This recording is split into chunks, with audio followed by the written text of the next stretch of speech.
Hello, this is Branko Malic of Kali Tribune. In this podcast, we will focus on problems that spring from misunderstanding, or better to say, misapprehension of what intellect is. Partly as it occurs in everyday life, partly as it occurs in the life of specific form of people, that is intellectuals. People who by their very moniker should be those that are defined by their use of intellect or mind. Now there is one prevailing phenomena that is very visible, especially via internet, and we all already talked a lot about this kind of superficial and system making kind of thinking and speaking, conversing, having a dialogues, debates that is on the surface very flashy, very sometimes very interesting, for some people very fulfilling, because it supposedly provides them with an answers, and which is very curious, all the answers sometimes to the existential and philosophical and whatnot questions. That is to say, this phenomena we called shadow weaving, in trying to give it a kind of moniker that is new, because we consider the phenomena itself to be new, not in the sense that it never existed before, but because in our day and age obviously has found a very appropriate medium to become mass phenomena, to become very pronounced and easy to deduce, to pinpoint. It is a assumption that we lay out in this podcast, is that this kind of thinking that is not really intellectual, that is not really what built upon proper activity of intellect, obfuscates the way the intellect performs in its normal use and its normal life, and we'll try to demonstrate this. Namely, there is one very often repeated attitude towards thinking, that is that thinking should be critical. That is to say, there is something very praiseworthy in being critical thinker. Well, I would argue that initially this is not the case. Initially, the thinking cannot be critical. It becomes critical only secondarily, although it is its proper function to construct inferences and deconstruct inferences if they are false, to come to the truth. But initial act of intellect, not initial only temporarily, but logically in the sequence of how intellect operates, is something that is pre-critical and it is pre-judgmental. It is, to wit, assimilation of the thing that intellect thinks. And this is a very small and almost invisible step that today in modern philosophy, epistemology, or all those philosophical so-called sciences that were invented from 19th century onwards, it is often overlooked. And this is not an accident, of course, because today we don't think about in the terms that when we think that in some way we are existentially influenced by the object, so to speak, of our thinking, that it somehow changes us. But originally in metaphysical thought, this was the case, namely that intellect becomes what it thinks, that it is energized, and I'm here strictly using strictly original terminology used, for instance, by Aristotle, that it is put in act. This means by the thing it thinks, and therefore it in some way becomes what it thinks. It is completely passive and only potential if it doesn't think anything. So it thinks always, in fact, always, not in temporal sense, but during its existence. It is essential for it to think. This means, first of all, that thinking is something that happens before you are aware that you are thinking. And this is very important to bear in mind. Whereas consciousness or awareness, which is far better word, an expression for this phenomena, is secondary. It's activity that comes only later. Now it is my contention that most of what we call thinking today is in fact reflection or consciousness or creation of consciousness, as opposed to thinking proper. And this makes it very seductive and very treacherous phenomena, something like a mirage of a real thing. And the reason is this. When, for instance, when we talk about phenomena like political correctness, of which we spoke at length before, there is a very strange problem people face. They feel that this is ridiculous. And when asked why is this ridiculous, people have huge problems to give a coherent, systematic answer to this question.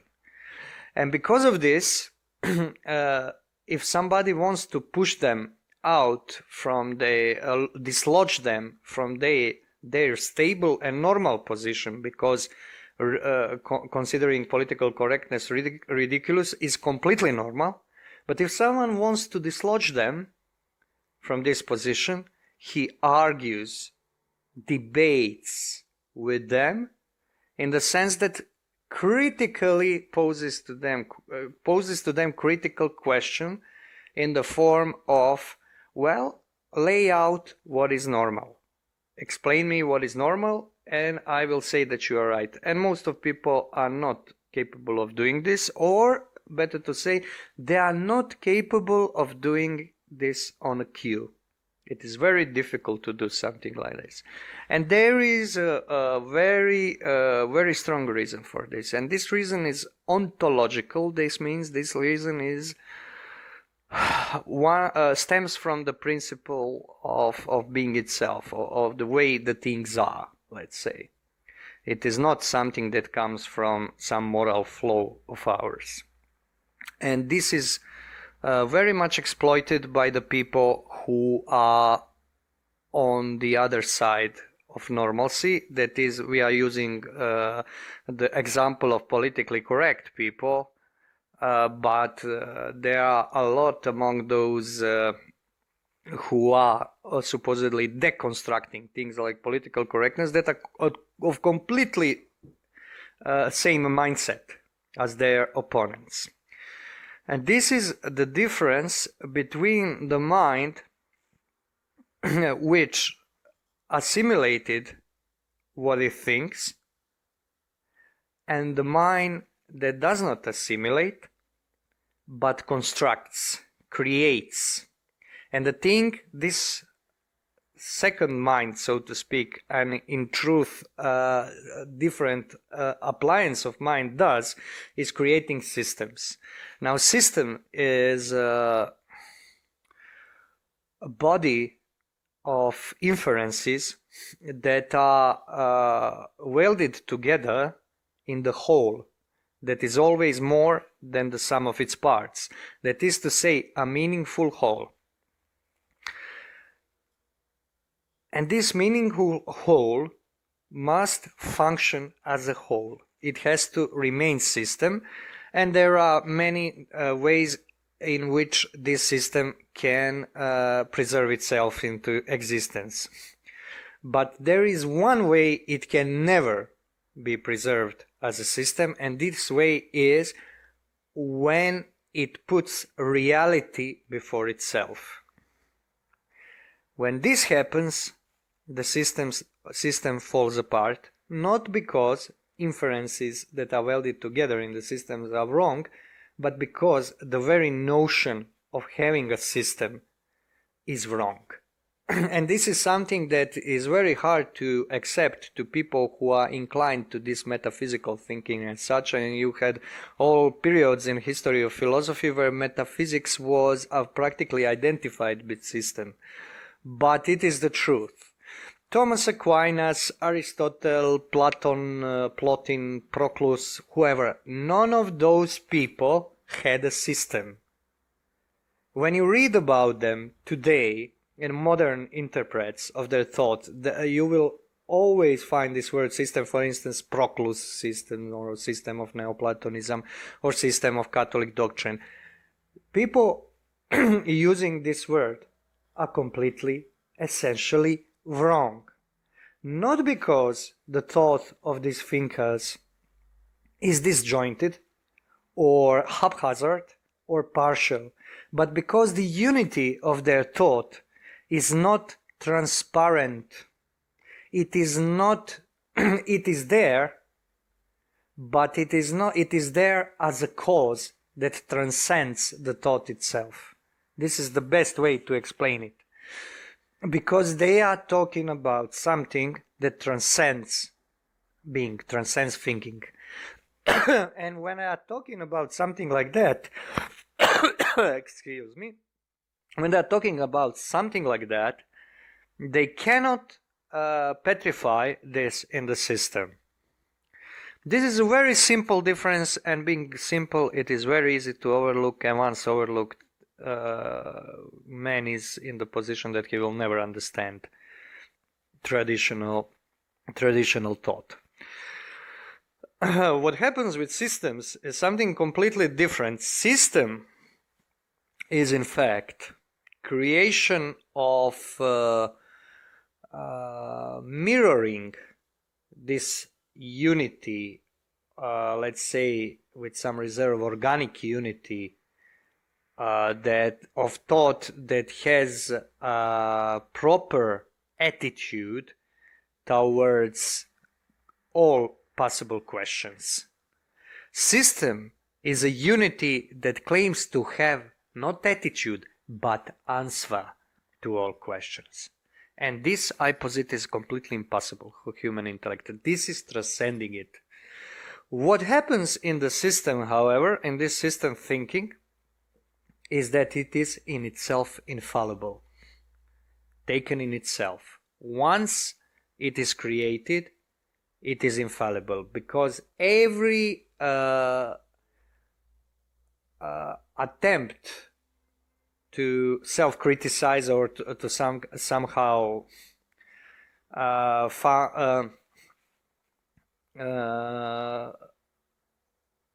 compare it with some outside measure breaks it apart.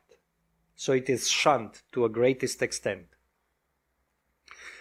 Now, we have another phenomena today that is mediated by internet, and that's what is called debates today. Now, debating as a form of intellectual pursuit in modern times is, as I can perceive from my experience, something that is very popular in the West, especially with Americans, it seems that debate is the proper form of intellectual pursuit, for truth. And on the internet, and I don't agree with this 1 second, the idea that when you teach young people,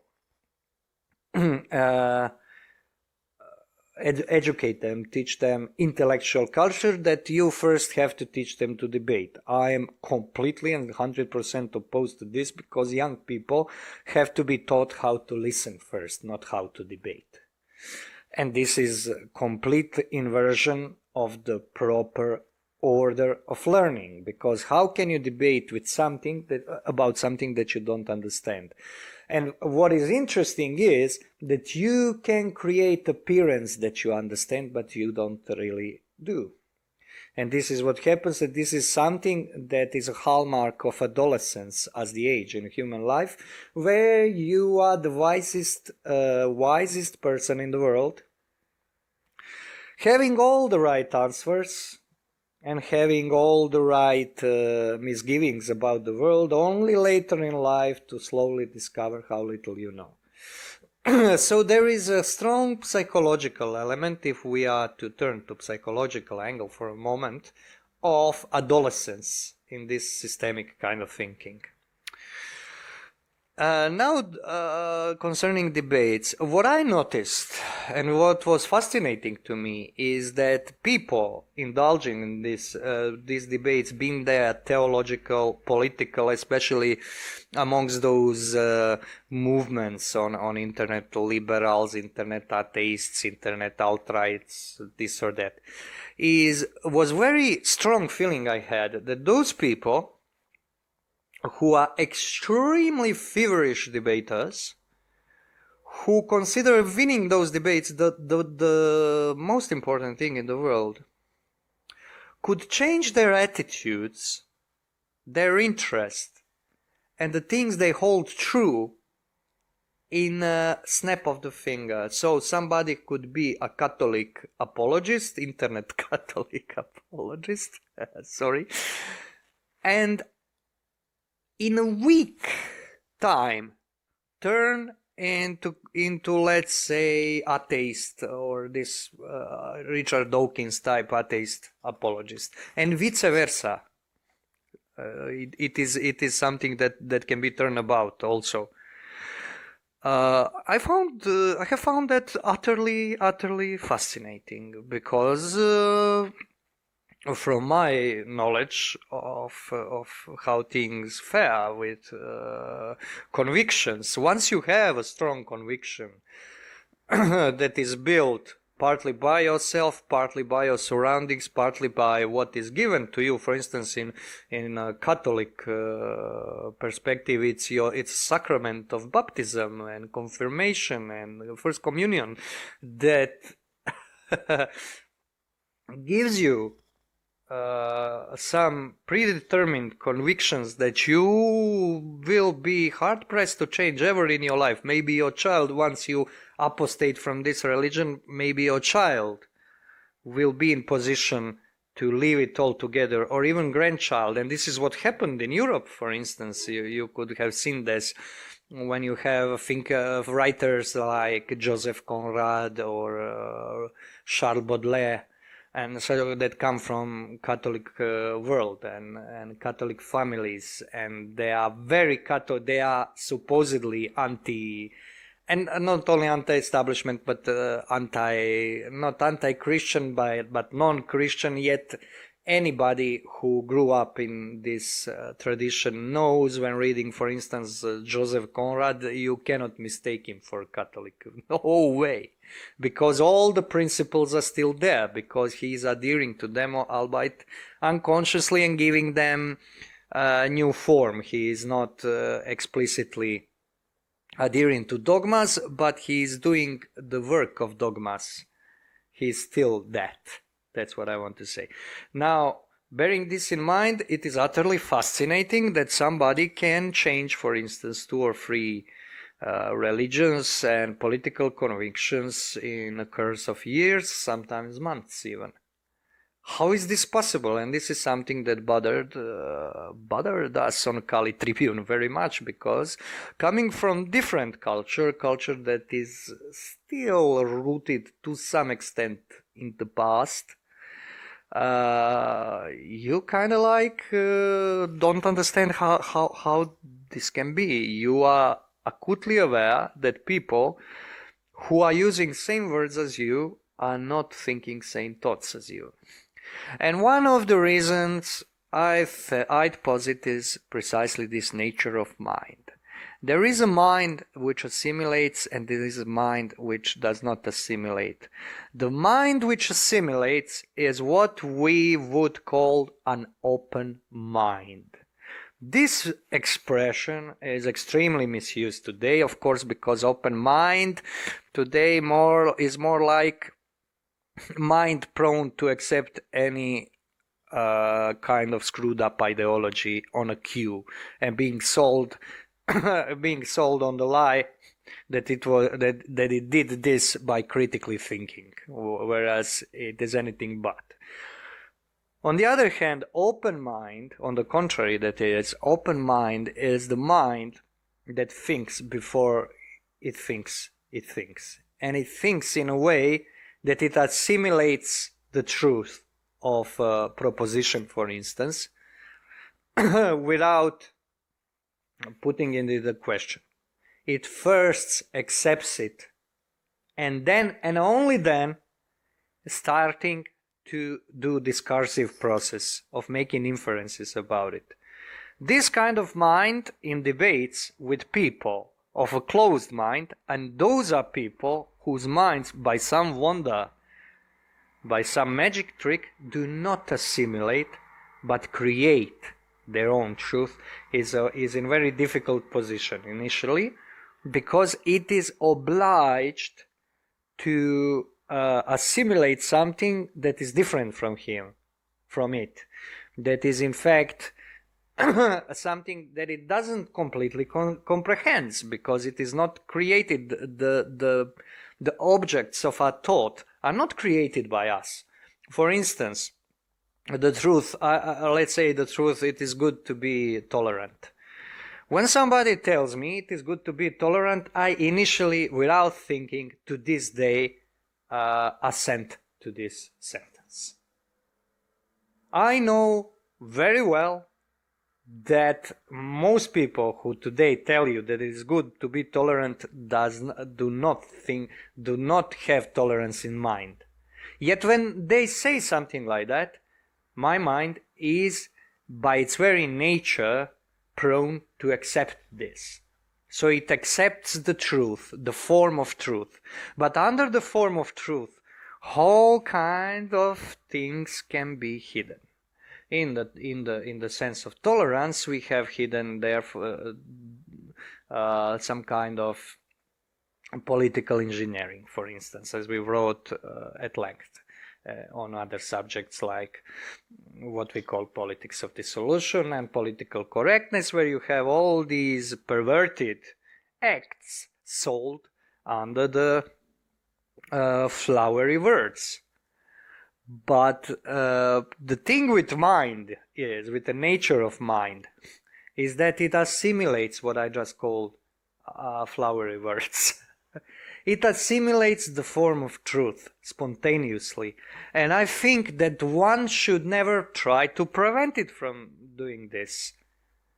Because this gives us a very bad starting point in fighting in debates, for instance. It doesn't make your mind a killer mind or mind that wins, a winner mind. It makes it the mind that is seeking after truth. And seeking after truth does not make you a winner necessarily. What makes you a winner necessarily is that you create your own truth. And this is, you can pull this off, and this can be pulled off in various ways.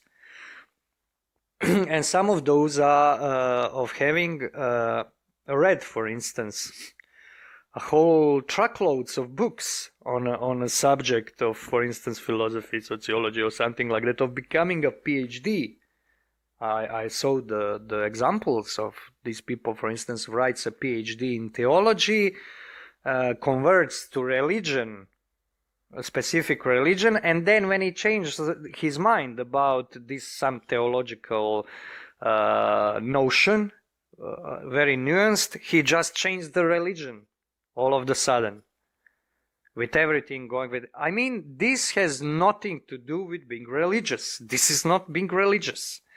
This is being, I would posit, infallible fountain of truth, considering oneself the sole subject of truth, that is on the journey of refining its own intellectual system by going through different religions, philosophies, and so forth, and understanding those religions like ideologies, but a better word would be like accommodating systems. And this is something that I remember, I think, has something to do with the religious posture of Protestantism. This is not something I would be able to demonstrate, but I'll give it as an illustration. When I was a student, one thing that impressed me with thinkers from the age of so-called classical German idealism was how easy they were able to cut ties and friendships between themselves on the philosophical grounds. Namely, Fichte, Schelling and Hegel were roommates at Tübingen Theological Seminary as young students, and they were very good. Hegel was a bit older, and they were very close friends, therefore, and the poet Hölderlin was with them. Yet once, when Hegel moved from Schelling, that is to say, changed his notion of philosophical notion of what the system of knowledge is, Schelling just cut ties with him. Now, it is quite inconceivable to me that you can lose your friends about because of philosophical notion. I am very able to understand how can you lose your friend, when his deep conviction that he shared with you changes. But this is something completely different. And what is interesting with those philosophers, they were in fact Protestant theologians. That's what they studied. They were not studying philosophy. And I have a feeling, and it is only a feeling, put forward for the sake of illustration, that this has something to do with this idea that theology is a personal thing, that you as a person have to have your theology. As is very interesting, I couldn't help but notice that Americans have this form of thinking, you better work on your theology, and so on and so forth. There is no... I tend to take these expressions literary for examination sakes, for research sakes. And if they are taken literary, if people really literally think this, they should understand that there is no such thing as your theology. There is a theology, not your theology. There are different theologies depending on how close the truth they came, but they are not yours. You cannot have your theology. It is not your place to have your theology. And I have a feeling that this comes from this religious tradition, with a very small t, I would add, that puts ego and a person, that is individual, thinking, willing individual in the center. He has to, by his own efforts, come to construction of truth. That then has to be systemic, and being systemic, it has to exclude all others. it is very authoritarian, that is to say. So you have a myriad of people potentially with systems that are mutually exclusive, making those people also quite exclusive towards others, and all have this claim at truth. I think this has a lot to do with it. But this all comes, as I said in the beginning, from the essential misuse of intellect. That is to say, it is even, I would say, even, I could use even stronger word than misuse, because this is as if intellect is not working at all, as not being operational at all, active, because this is more like ego thinking. And ego can think. Ego is an ape of intellect, I would say, because what ego does is reflect. It is the being that exists in reflection, because it is unable to be identical with itself. It is always kind of like in the flux. And on the other hand, it has a strong inner intrinsic urge, that is to say, striving towards identity. It has to reflect itself outside itself and then see itself. To give you a quite mundane example, the main tool or instrument of ego is mirror. And mirror is a symbol of ego.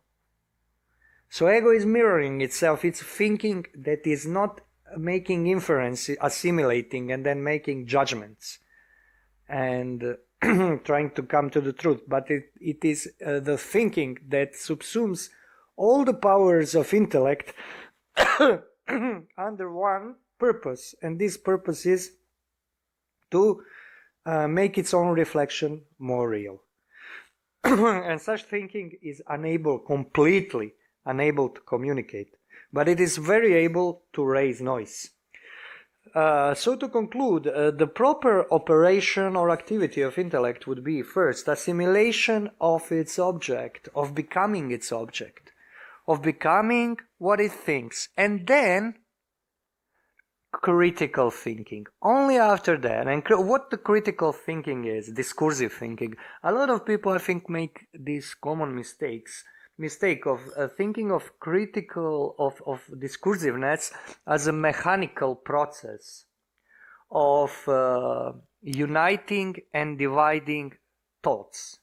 This is what it means to make judgment or inference. And discursive thinking is doing this activity of doing this in a flow.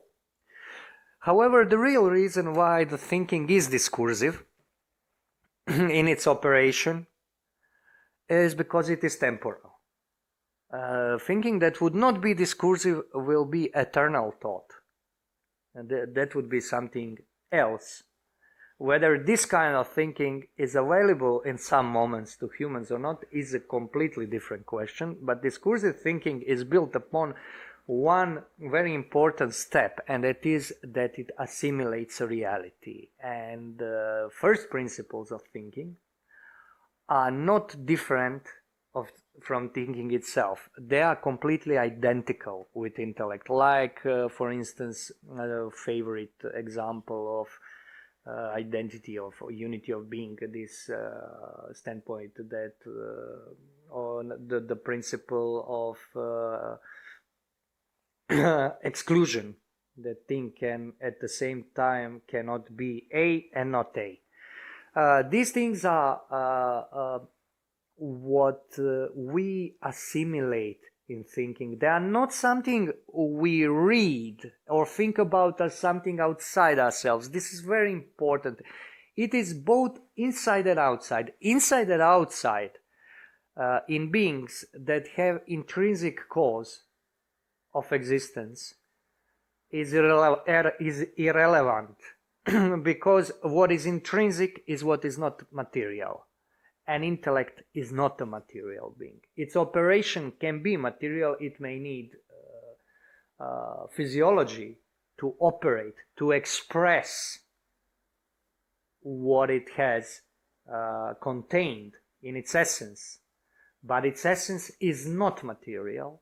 Thinking and intent of thinking and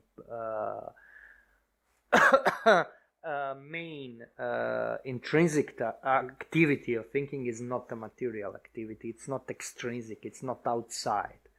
Whereas the ego, the reflection of ego, is by its very definition striving towards what is extrinsic, striving to become completely extrinsic, to be completely objectified, materialized. And this is the reason why, for instance, this systemic kind of thinking that gives birth to political correctness, to, I would even say, young people that are in this alt-right and such things, they always have all the questions. And conspiracy theories, let us not forget. And having all the questions, having all the answers has nothing to do with truth. It has everything to do with being real, with trying to become real. Because this would, if you had all the answers, you would have all the reality as an ego. You would be able to project yourself into outside world and look at yourself and say, verily, it is accomplished. Yet, it is one strike of the of one true inference would be the hammer to break up this edifice in myriad little pieces. Thank you for your attention. This was Branko Malic of Kali Tribune signing out.